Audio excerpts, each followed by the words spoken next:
so kindly take it at revision. And on other Fridays, our normal class will continue. On other weeks, I have class on Saturday. So this Miracle and Mystery, beginning of drama, Miracle Mystery plays for CM college students, take it at revision, or those who could not attend, they can also enjoy the class. I will try to explain it in simple words. So let us start because I have got only 1 hour and I will try to complete the topic. So beginning of the drama. Drama is in everyone's life, you all know. The origin of drama has always been deeply rooted in the religious instincts of mankind. This is true of the Greek, Indian, Chinese, Egyptian, and also of the modern Christian drama. The ancient Greek drama never lost its kinship or relationship with the religious ceremonies of the people. The earliest origin, which is available today, is to be found in Athens, where ancient hymns known as dithyrambs were sung in honor of the god Dionysus. And later on, these were adapted for carol processions. During Christmas, they have carol singing, in which participants would dress up in costumes and masks. Now, who was Dionysus? Kindly mute. Dionysus was god of life, the god of wine, and of the fertile earth. He was the father, Dionysus, I am repeating, god of life and death, god of wine, and of the fertile earth, was the father of Greek comedy and tragedy. The production of a play, as it is related to religion, was always a sacred function that every citizen had a right to attend. The Roman drama was an offshoot of the Greek. Offshoot, coming from it, derived from there. Offshoot of the Greek, but in the days of the late emperor, it fell into a degraded, corrupt state. So when Christianity became the state religion, the theater was heartily frowned upon. Frowned is not liked, but it was very futile to hope to suppress the drama. It was unnatural. Suppressing drama was like suppressing laughter and tears, which is not possible. And so before long, the church was found utilizing the very tendencies she had endeavored to crush. First, the church tried to crush the theater, but later on, when the church found it impossible to crush, it started utilizing it to teach the masses. So that it is true to say that the cradle of the drama in Europe, and more particularly in England, rested on the altar, ALTAR, altar. So now as we don't have much time, coming to miracle and mystery plays. This is the beginning of the drama. Miracle plays and mystery plays are actually two steps in the development of European drama.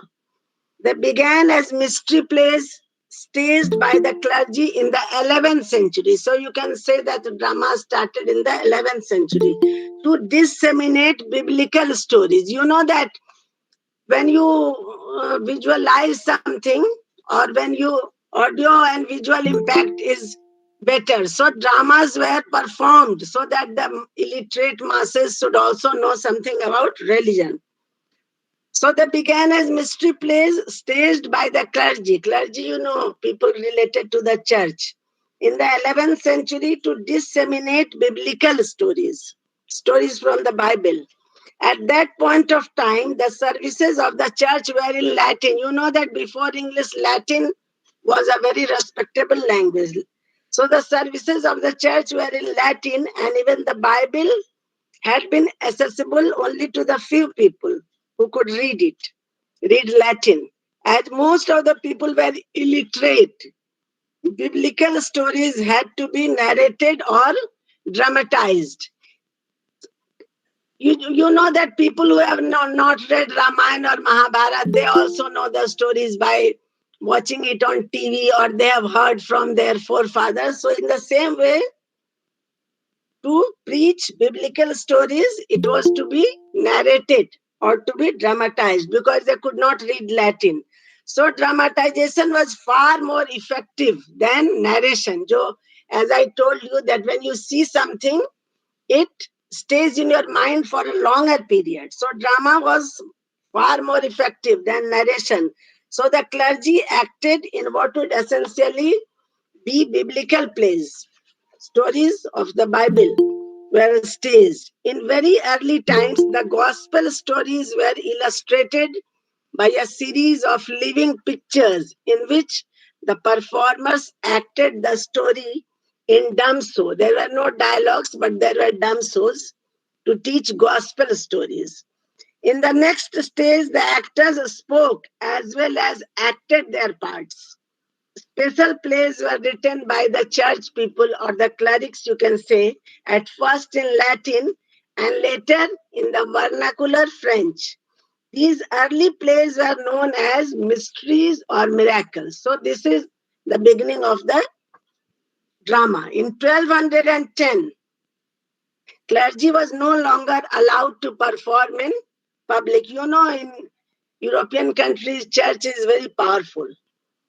The plays thus moved out of the control of the clergy and into the, as the clergy was not allowed to perform in the public, naturally the plays moved out of the control of the clergy and into the public domain, leading to the creation and performance of miracle plays, which told the stories of saints. Now let us discuss what is the difference between miracle and mystery.